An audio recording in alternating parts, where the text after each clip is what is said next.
2026లోకి అడుగు పెడుతున్నాము. ఒక సంవత్సరం పెద్దవాళ్ళం అయ్యాము, కొంచెం అనుభవం పెరిగింది, మనల్ని మార్చిన అనుభవాలు ఉన్నాయి. కానీ అవి మనకి ఎప్పుడూ పూర్తిగా కనిపించవు.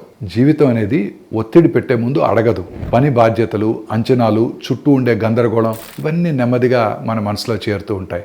శరీర ఆరోగ్యం గురించి ఆలోచిస్తుంటాం, కానీ మానసిక ఆరోగ్యం మనం ఎలా స్పందిస్తాము, ఎలా కలుస్తాము, ఎలా శ్రద్ధ చూపిస్తాము అనేది నిర్ణయిస్తుంది. మనసు కనుక అలసిపోయినట్టయితే అది మాటల్లో, ఓర్పులో, ఇంటి సంబంధాల్లో కూడా కనిపిస్తుంది. మనసు బాగుండటం అంటే కేవలం తన కోసం చేసుకోవడం మాత్రమే కాదు, ఇతరులతో మంచిగా ఉండటం కూడా. కుటుంబంతో మాట్లాడటం, స్నేహితులతో సమయం గడపటం, బలమైన బంధాలు పెంచుకోవటం, ఎవరికైనా సహాయం చేయటం, ఇవి మనసుకు మంచి భావనను ఇస్తాయి. ఒత్తిడి వచ్చినప్పుడు ఈ సంబంధాలే మనల్ని నిలబెడతాయి. 2026లో మానసిక ఆరోగ్యానికి అందరం కలిసి ప్రాధాన్యత ఇద్దాం.